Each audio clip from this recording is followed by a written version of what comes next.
ಕಬ್ಬು ಬಾಕಿ ಪಾವತಿಗೆ ಆಗ್ರಹಿಸಿ ಮೈಸೂರಿನಲ್ಲಿ ರೈತರು ಪ್ರತಿಭಟನೆಯನ್ನ ಮಾಡ್ತಿದ್ದಾರೆ.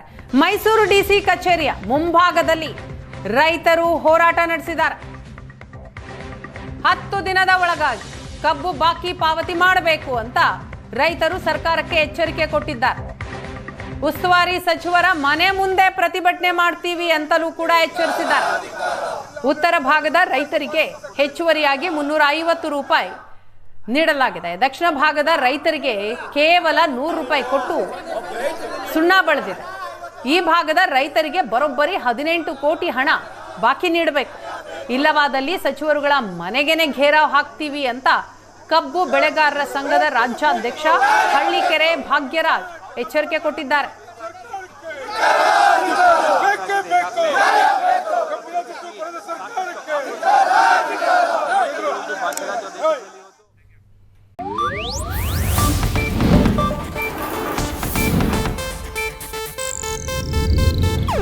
ಇದು ಏಷ್ಯಾನೆಟ್ ನ್ಯೂಸ್ ನೆಟ್ವರ್ಕ್ ಪ್ರಸ್ತುತಿ.